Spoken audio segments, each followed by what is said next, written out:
Hello guys, I'm Kirsten Fuller and today I will be interviewing Dr. Christina Grove. My topic is about women and men stereotypes, and I'm just going to ask her a couple questions and see her opinion and her answers on my topic.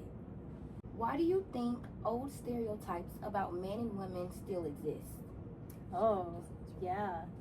That's a great question. And that one's a really hard one to answer. Yeah. And I think that part of it has to do with the fact that when anyone has any kind of social power, no one wants to give it up. Yeah.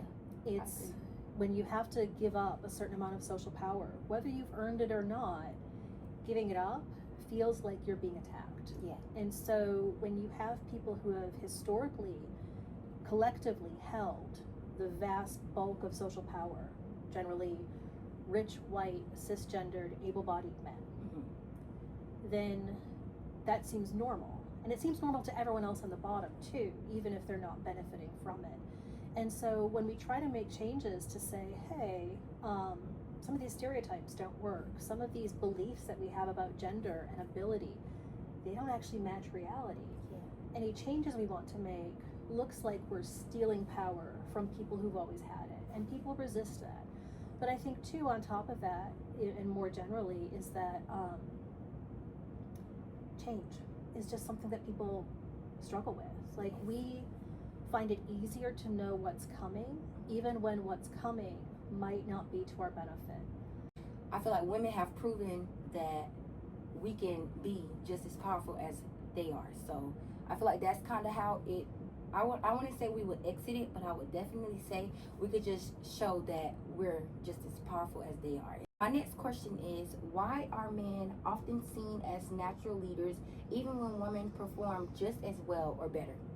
Yeah, so, and that too, I think, goes back to history, what people feel is normal, what people have been used to. And so when you grow up in a time period or a culture or a subculture where the image or the vision of power or authority or leadership is male, then it becomes easier to just see that as going along, the leadership as going along with the gender identity. Yeah. So one of the places that we often see that, for example, is in religious institutions, where if you grow up only having seen, say, male religious leaders, pastors or priests or something like that, and then say you move to a different area or you go to a different kind of a church or something, and there's a woman in the front, there's a lot of people who are like, well, that can't be legit.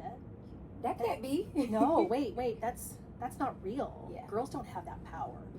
And so sometimes it's just what you're used to seeing. That's where, for example, students who come here and take philosophy with me, for them, a woman philosophy professor is just normal because that's what they've seen. But if you go to a lot of other places where the whole department might be male, they might go somewhere else and be like, wait, oh yeah, girls could do it too. Oh yeah, okay, interesting. So a lot of it has to do with what we've seen and what we see that as a possibility for us or for other people. I love when, I go out and see, like, I play softball, so I love seeing female coaches. I would say back then it was very rare, so I love seeing a female coach that can put in as much work and like show that they're powerful just like a male coach, and they could be hard on girls just like male can. So I love seeing when female know their worth. Sports is a great example there. Yes. My next question is, why do women sometimes get overlooked while men get praised for the same work? Oh man, yeah, that's a good one.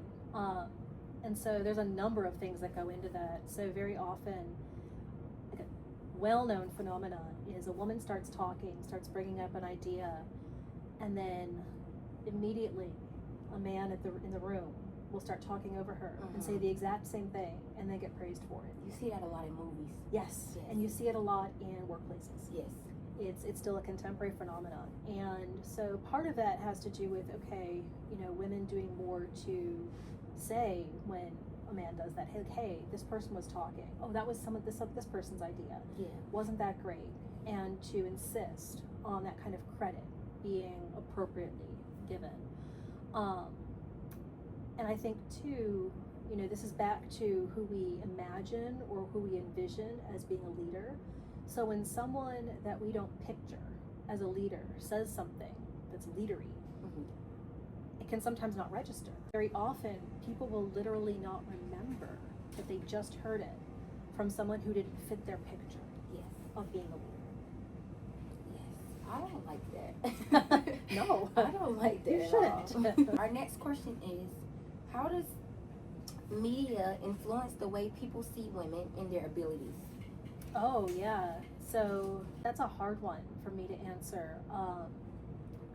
Especially because like media areas aren't really my study. Yeah. And so that's not where I direct a lot of my focus, but even without that, we still all consume a lot of media anyway, right? And so some of it is that depending on where we go for our media consumption of whatever kind of media we're looking at, we're going to be getting a certain image of what it means to be a woman or what it means to be a man. Yeah. And so if we don't have, say, a diversity in that, we're either going to have a narrow picture of what it looks like, or which could be harmful, or it could be really good. If, say, you're only getting media that says women are amazing and have a lot of capabilities, but then you might not be paying attention to all of the other media that's like, yeah, I don't think that's true. Yeah. And which means that then when you encounter that in the real world somewhere, you're gonna be like, wait, there are people who still don't think that I have abilities. Yeah. Oh, I forgot about that. Right. Because in my bubble, I have. we're all aware of this, Yes. and we're fine. We're all equal. So a lot of it goes back to, again, shaping the picture we have of what ability, competence, excellence, leadership looks like. And if we're only looking at media that says that women actually should probably go back to the home and not vote, not take part in civic life, Yeah. then if we see that over and over and over again, and we're not also getting other pictures or other messages, we might start thinking, well, maybe there's a point there. Yeah. My next question is, it's kind of a fun question. When do you think that a woman will become a president? I mean, of the U.S., Yes. right? Because we've had women presidents all over the world. Yeah, but Just not of the the U.S. US. Yes, sadly. Yeah, that's a hard one because what we keep seeing over and over and over again is that no matter what side of the political spectrum you're on, there's a majority of people who think that a woman cannot lead the U.S. effectively. Yes. Whether it's because, oh, other countries just aren't as important, that's why they can have women leaders, because it's not as big a deal As the U.S. But we're a big deal in global politics, so we need to have a strong, tough leader. Yeah. And that's obviously a man. Mm-hmm. And regardless of whatever side of the political spectrum, people still seem to think that, well, women should be able to be leaders, right? But just not right now. That's just not going to work currently. We have to get them elected. Mm-hmm. And we're never going to get a woman elected because Yeah. look at those other people. They don't want to elect a woman, so it's not going to happen. So there's lots of factors Yeah. across the spectrum that contribute to like the overall kind of result that women have a hard time getting elected to the highest positions of political power because no one thinks that other people will follow or respect their leadership. Yeah. I agree.